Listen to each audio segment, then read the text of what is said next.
Students, कल हमने पढ़ा भाषा किसे कहते हैं।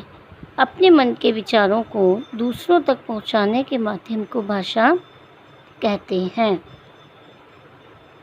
तो स्टूडेंट्स, आज हम पढ़ेंगे व्याकरण पार्ट 2 भाषा के प्रकार, टाइप्स ऑफ लैंग्वेज। मीन्स भाषा कितने प्रकार की होती हैं। हम अपनी बात को अलग अलग तरह से कह सकते हैं। जैसे राहुल, तुम आज स्कूल क्यों नहीं आए। निखिल, मेरी तबीयत ठीक नहीं थी। राहुल ने निखिल को पूछा कि तुम आज स्कूल क्यों नहीं आए, तो निखिल ने क्या जवाब दिया कि मेरी तबीयत आज ठीक नहीं थी।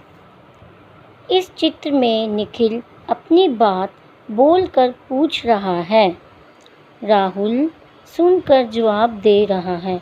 तो स्टूडेंट्स, जब हम बोलकर कुछ पूछते हैं और उसको सुनकर जवाब दिया जाता है तो वो क्या होते हैं, भाषा का मौखिक रूप। देखो, बोलना और सुनना भाषा के मौखिक रूप हैं। तो बोलना और सुनना भाषा के मौखिक रूप हैं। जैसे कि निखिल ने बोलकर सवाल पूछा और राहुल ने उसे सुनकर जवाब दिया। ऐसे ही दादी माँ प्रणाम, मैं कक्षा में प्रथम आई हूँ। तो नीना पत्र लिख रही है अपनी दादी को और बता रही है कि वह कक्षा में प्रथम आई है। तो पत्र लिखना, पत्र पढ़ना, ये भी भाषा के रूप हैं। देखो, नीना ने दादी को पत्र लिखकर कक्षा में प्रथम आने की बात बताई। कैसे बताई बात अपनी? नीना ने दादी को पत्र लिखकर, और दादी पत्र पढ़कर बात समझ गई। तो स्टूडेंट्स, लिखना और पढ़ना भाषा के लिखित रूप हैं। कितने रूप है भाषा के? 2 रूप। एक मौखिक रूप जिसमें बोलना और सुनना आता है, और एक है लिखित रूप जिसमें लिखना और पढ़ना आ जाता है।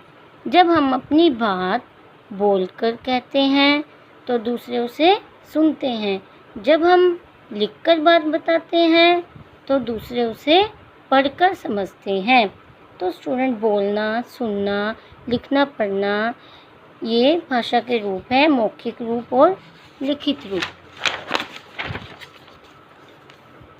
इस प्रकार बोलना, स्पीकिंग, सुनना, लिसनिंग, लिखना, राइटिंग, पढ़ना, रीडिंग, ये भाषा के काम हैं। हम भाषा के मौखिक और लिखित रूपों द्वारा अपनी बात दूसरों तक पहुंचाते हैं और दूसरों की बात को समझते हैं।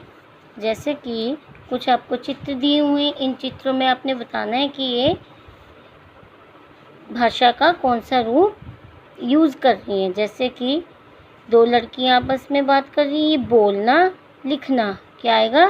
बोलना। ऐसे ही यहाँ पे एक लड़की अखबार पढ़ रही है, तो पढ़ना या सुनना में से क्या आ जाएगा? पढ़ना। हाँ जी, ये क्या है? इस पिक्चर में क्या हो रहा है? लिखना, पढ़ना। तो लड़का लिख रहा है तो हम लिखना पे टिक लगाएंगे। आगे है सुनना, लिखना। हाँ जी, यहाँ पे अध्यापक अपनी बात कह रहा है और छात्र उसको सुन रहा है, तो हम सुनना पर टिक लगाएंगे। तो स्टूडेंट, आपने अपने हिंदी व्याकरण का पार्ट नंबर 2 भाषा के प्रकार रीड करना है। Thank you and have a nice day.